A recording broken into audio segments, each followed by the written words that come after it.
Without further ado, we are joined by who I think is the foremost authority in Tigers knowledge in Detroit, Let's and that go. is Chris Castellani, joining the heavyweights here on Woodward Sports. Let's Chris, go. appreciate you joining us, brother.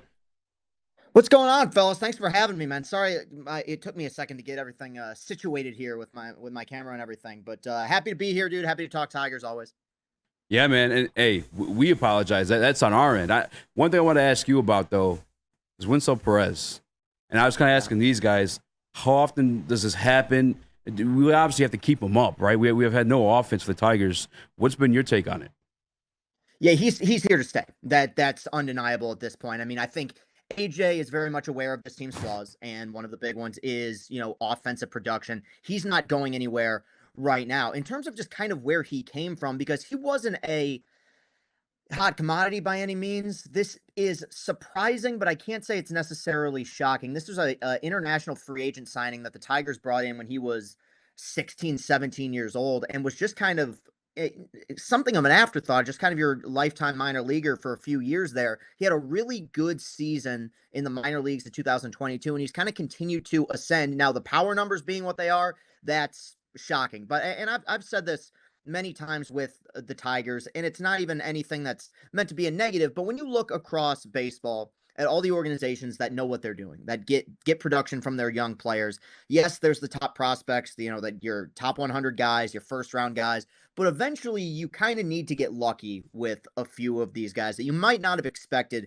would become legitimate players. A few years ago, we got that amazing, it was a solid first season, but really that incredible first week, first month out of Akil Baddoo. Right now, I mean, Wenceel Perez is a key piece of this lineup. It's not like an accident that AJ has him batting third. He needs these guys who are putting together the best at bats. He's been capable of doing that, and he is a legitimately dangerous, potentially everyday player with the fact that he is a switch hitter as well. AJ loves to play the matchups, a little bit more power from the left side, but the fact that he could face both righties and lefties confidently, I think is something to legitimately look forward to if he can keep the bat going. For sure. Speaking of a guy like Akil Baddoo, he had a 2-homer game the other night for Toledo. I love what Parker Meadows can do in the outfield, but Neil on the show says it all the time. You can't steal first base. Dude might be over 100 right now batting. Is it time to send him down and bring up Akil Baddoo? It's really close. We got to be getting close. Now, the thing is, I have so much trust and faith in how AJ knows his players, and he comes from a scouting background. So I think with certain instances, there are certain instances in which sending a guy down can do more harm than it can good, just in terms of confidence. But as I've already brought up a few times, you need the best bats possible. I know that Baddoo has had his struggles, and I think him and Meadows, to a certain extent, are similar players in the sense that they're speed guys. They do have power. They can go get balls in the outfield, but you need production. I agree with you. And we saw in spring and a little bit in the latter part of last season what Meadows can bring, but I've talked about it with Javi as well. Your base running prowess doesn't mean a whole lot if you're not getting on base. And right now, it seems like he's very much lacking confidence as a player. I would say of everyone currently in the lineup, he's got to be the one who's closest of the young players to being sent down, and especially with Baddoo really starting to produce down in AAA. I don't know if the organization's put a number on it, like he needs X amount more at bats before we send him down. But you got to think with him playing really well in Toledo, we got to be close to a change at some point. Speaking of production and lack thereof, where are you at with Torkelson? There was a lot of hype for him coming in this season. I get. Go off, King. Go off, King. Go off, King. I mean, it's not. I'm at a point. It's complete confusion on my part because I wish I could give you guys a proper explanation as to why this isn't working, because I think that whatever missteps the organization may have had in regards to his developments, and that may be legitimate. We're on to year 3 now, and it's not like we're a month into the season. He hasn't homered, and I understand guys get off to slow starts. He had a slow start last year, but when you break down, as somebody who watches every game, when you break down going an at bat by at bat basis, like he's not even close to homering. Like he had one double off the wall in Minnesota, and not to say that home runs are the end all be all, but you get guys on base in the middle of a rally and he'll pop up or he'll strike out. So I think AJ's been pretty open about what I just talked about, where I think that would be an instance where sending him down might hurt his confidence a little bit. I think that whatever he needs to figure out, he needs to figure out at the big league level. And last year, I was willing to listen to that discussion of giving it more time, letting him try to settle in at the big league level. We're comfortably into year 3 right now, and you're seeing, I mean, the guy who came up with him, Riley Green, the player that he's developed into. You've seen even to a smaller extent what a player like Kerry Carpenter's turned into. For him to be lacking so severely in terms of offensive production, it is reaching a scary point. Now, the one thing that I've said on multiple shows, I've said in my post-game videos, and I have to say here is, while I like the direction that this team is going in, I like the way they've pitched. The fact that they're 5 games over 500 right now is, I think, exactly where they need to be. This team does not win the American League Central if Spencer Torkelson isn't productive, because it's too late to go out and sign guys, right? You can maybe make a trade or whatever, but in the offseason, they didn't make a whole lot of moves under the belief that the power that they had in their lineup was going to come from Spencer Torkelson and Riley Green and Kerry Carpenter and even Mark Canha to a certain extent. If it doesn't come from him, I mean, outside of Green, I don't know who on this team is going to get to 20 home runs. So, I mean, he's a key piece to all of this. If there's any consolation, I think it's something of a positive sign in a bizarre way that they are 5 games over 500 with him having basically zero impact on the lineup on a day-to-day basis. If he gets hot, it kind of changes the dynamic of the team. Yeah. Hey, Nick.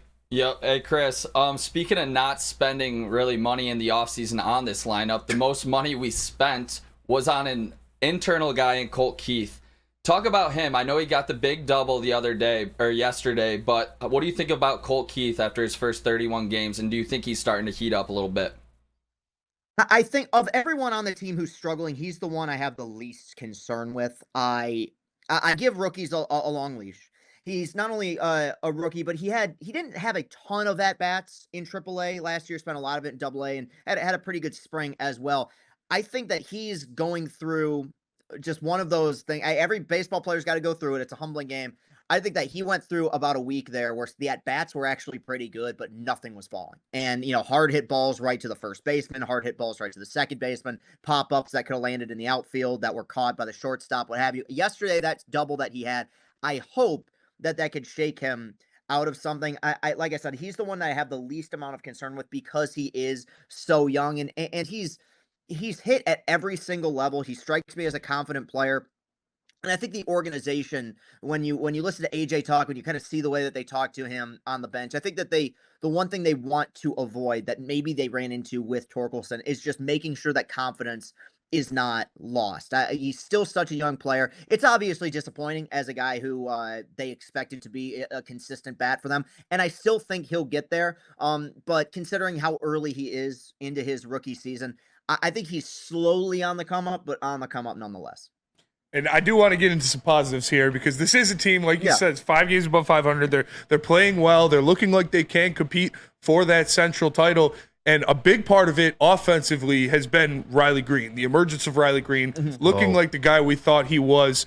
What has been the difference from last year even to this year of his consistency at the plate, actually getting the ball in the air more, and looking like he's going to be a position player all-star for the Tigers for the first time? And well, I don't really count Miggy's position player all-star a couple years ago where they kind of let him in, but Legacy. An actual position player all-star for the Tigers. Yeah, he's going to have a shot. Look, the key word, it's one word, it's patience. It's the fact that this is a guy who's always had the intangibles. He's always been tremendously talented, tremendous athlete. But early on in the season, what was a little bit frustrating was that he wasn't making a ton of hard contact. But even as early as the first game or the second game, he was drawing a lot of walks. And there's a reason why players like him and why Scott Harris talks about players like him being as valued as they are. I think the kind of the number one example currently in Major League Baseball is somebody like Juan Soto. Amazing player. We know him for the home runs. We know him for the doubles. But that guy could lose every single bit of power that he has and would still be a valuable player because he's going to get on base, and good things happen when you get on base. I think Green really went about this in a very mature way where I think early on in the season, it's probably very easy to be aggressive. You want to get your hits. You want to get those numbers up. He drew a lot of walks. And I think what we saw in early April paid off in late April with him starting to make harder contact, starting to get the ball in the air. I think there's been so much frustration, and I get it. I've shared that frustration with how the Tigers have developed position players. I think he's really rounding into form as an excellent, excellent major league player.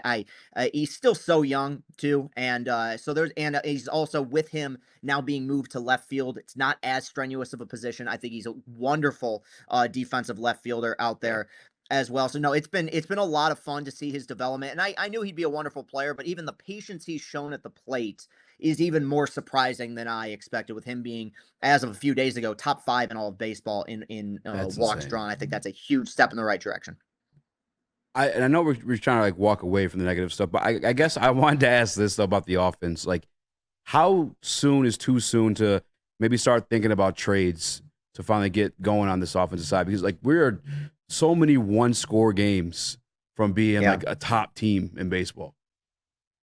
Yeah, I mean, I think that's a question that Scott Harris is going to have to wrestle with. Look, right now they are in a competitive place, regardless of the lack of offensive production, which means you can probably wait this thing out for a little bit. I think also you want to give a little bit more time to see which players potentially in the trade market get hot. Which teams are a little bit more desperate to let go of guys at the deadline. So I mean, I think I would be shocked, and they won't admit to it, I would be shocked if it's not at least already in the back of their minds about what could this team look like if they are competitive, because it's been almost a decade since this team's actually bought at the trade deadline. At best, they've stood pat. At worst, they've sold assets at the deadline. We have the potential for this to be a completely different looking squad come deadline time. So I think those questions have probably been asked internally, but I think you still have to give it more time with the roster they have. Yeah, and now looking at the other side of baseball, which is what the Tigers do best, which is pitch. Thank God for Chris Fetter. Tariq Skubal this year has been lights out. He's on pace, one of the betting favorites for AL Cy Young. The last 2 months of last year, he was arguably the best pitcher in baseball. What over his 20-plus starts has clicked for him to be a guy who is pushing to be the American League starter in the All-Star game? Like, well, what has clicked for him? What's clicked is that his stuff is disgusting. I mean, that's really the biggest, like, that's honestly the biggest takeaway. And it sounds pretty simple, but when I watched him in his first, year and a half in the league, what we saw was a pitcher who hadn't quite learned, how good his stuff was yet. And now what he's been is a guy he's the best of both worlds, because he's going to miss a ton of bats, but his command has been basically flawless so far this season. And so guys have to swing at his pitches because he's getting ahead in the count 0-2. I think one thing that he's doing very consistently, especially to right-handed hitters, is he's pitching inside. And that's a nightmare when you have a fastball that's sinking at 97, 98 miles per hour. That is the advantage of drafting a guy in a bizarre way who actually already had some of the major injuries out of the way, is that his stuff has gotten progressively better over the last several seasons. I remember when I talked to him, he said that last season his fastball velocity was up about 1.5 miles per hour, and he said his expectations were that was probably going to happen again in 2024, meaning we're going to have a left-handed pitcher who's going to be consistently with his fastball hitting 98, 99. I think he's become a much more cerebral pitcher. I think the organization's done a great job of making sure that, yes, he has that power fastball, but not making that his only weapon. That start against the Royals, it was really hilarious to watch him starting out at bats, change up, slider, and then going to the fastball, or just finishing guys off with off-speed pitches. I think he's a nightmare to face. I think he's become a more confident pitcher. And I think you've seen that not just from him, but from several other starters in this rotation. He just trusts his stuff more than he ever has. Yeah, it's not that was something that I bought into in spring training that I think we're going to see all the way to the end of the season. He stays healthy. He's very much in the thick of things in terms of being the best pitcher in the American League. Hey, Chris, we saw Scott Harris in the draft go with a prep bet and Max Clark over a guy that was ready to play right away, and Wyatt Langford, the star of the College World Series. I just want your thoughts on that philosophy and what you would have done in that role. Tough, and it's why I'm not getting paid the big bucks to draft, because look, if it was my pick, and I'll be up with this, and this is, as I say, this is somebody who's talked to Max Clark. I say this is somebody who believes heavily in Max Clark. In the moment, I would have taken Wyatt Langford. Now, when I took a step back, I said, okay, why? Yes, college bat. He was going to be in the majors sooner than Max Clark was. But my legitimate reason for why I wanted him over Clark was I watched the College World Series and I saw him rake. Like, that's a pretty small sample size. That's not like an official assessment or official analysis. I have confidence that Wyatt Langford will be a really solid hitter at the big league level. This is not meant to take anything away from him, and especially with the Tigers being what they are right now, what they need is offensive production. So it is frustrating to a certain extent that they didn't get a guy who maybe could have contributed right away. Now, I haven't checked the last few days. His first month, he wasn't very productive. I mean, he's hit, I believe, 1 home run, and that was an inside the park home run. So, I mean, he'd fit in just fine in this lineup with what we've seen so far this season. But I think that what you do in the MLB draft that is substantially different than what you do in the NFL draft or what you do in the NBA draft is that you don't necessarily take what your team needs in that moment. Like the Lions needed secondary help, so they went and they addressed the secondary. The secondary will be improved next season. When it comes to how you draft in Major League Baseball, you take the player that you think is going to be the best long term. And one thing that's been pointed out to me, and it's been pointed out to a lot of people, is that when Wyatt Langford was Max Clark's age, he was sitting at the end of the dugout bench at Florida. We can't overlook how young this guy is. I also think that we live in an age of where wins above replacement is incredibly important as a statistic. Analytics are important, and you look for guys with speed, with power, who can hit for average, who can play great defense. I think Max Clark has a much higher ceiling. Now, there is a lower floor with him being substantially younger, so there's kind of that. It is a roll of the dice, and it's one of those moves that could potentially define the Harris era, depending on how these guys turn out. But I think over time, I think people are going to come to trust in that pick a lot more. I've come to like Max Clark quite a bit. It is frustrating in the moment, but we also have to understand that us as fans have a much different timeline than Scott Harris does as a president. We've gone through a decade of this. This is only year 2. So he's got to look at things from, as he said, look under the hood and assess what's best long-term for the organization. They believe Max Clark is that best option. I love the Max Clark pick. I just think the kid's got aura. Every picture I see of him, he does got aura. He's a confident guy, man. Yeah. Speaking of prospects, is there any update on Jackson Jobe and or concern with the injuries surmounting with him? Nothing yet. It seems like yesterday's injury, I don't believe, is something that's going to be a long-term. I think that this is just, and I'm not going to claim to have any sort of medical analysis here. It seemed potentially cramping, but it was nothing shoulder related, nothing arm related. And there's obviously that frustration. People want to see him, especially when they saw what he was featuring in spring training. I mean, that's ace stuff already. But one thing that is super important that they went through with Mize and are going through with all these guys is like they need to make sure that the body is used to the number of innings that he's going to need to pitch when he gets to the big leagues. And so there's going to be, there's going to be some tweaks and some bumps and some bruises. Right now, I haven't heard anything significant regarding the official diagnosis. I think in the long run, he'll be fine. As long as it's nothing arm related, I have confidence he'll be back in the mound pretty soon. And speaking of Casey Mize, this is a guy who they drafted 1-1, a guy they projected to be the ace of this staff going forward. And, he had some bumps and bruises. He dealt with his own injuries, but I've liked what I've seen out of him so far this year in his starts. He's got that splitty working pretty well this year. What has been your impressions of Casey Mize back on the mound for the first time? It was like 22 months or something like that. It was crazy. Yeah, I'm really happy with what I've seen.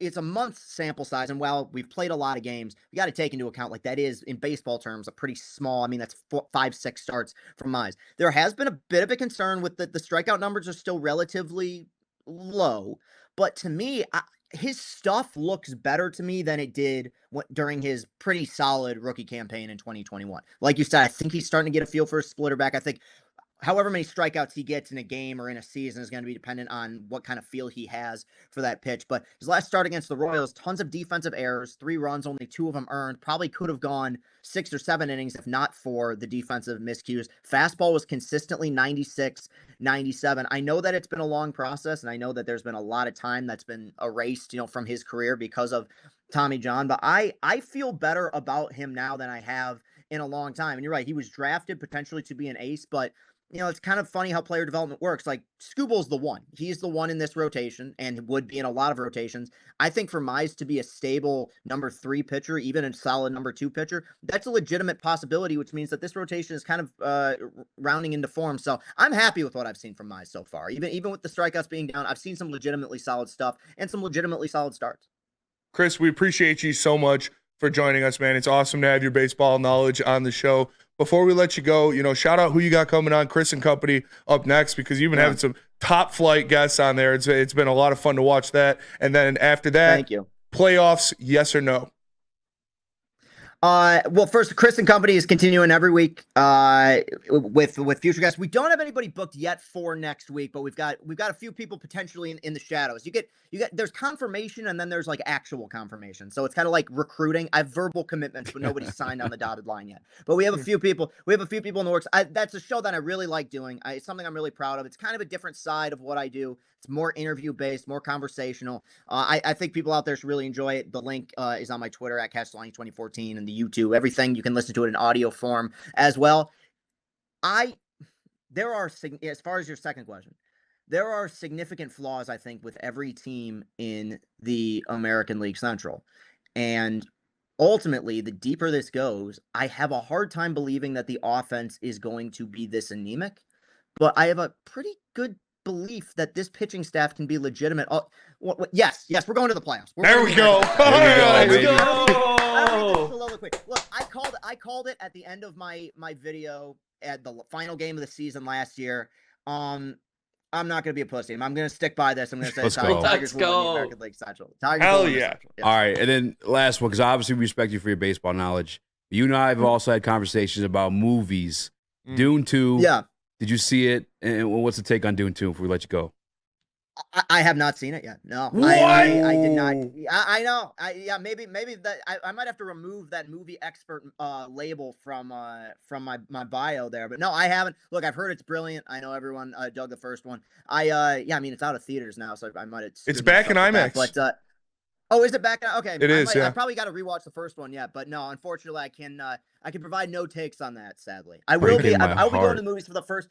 I'll be going to the movies for the first time in a while. My producer, Austin Sisler, and I are going to – they're re-releasing Phantom Menace for its 25th anniversary, and I viewed that as a content opportunity. So I found enough money in my budget to get a Jar Jar Binks mask. I was just going to say, I just saw that on the post you made. We'll be attending the Phantom Menace re-release, getting some content for that. But yeah, that'll be the next time I go to the movies. Beautiful. Chris, appreciate you so much, man. Brother. It was a blast. Of course, you guys rock, man. Have me on anytime. I'll be here. Thanks, man. Thanks, Chris. Yep.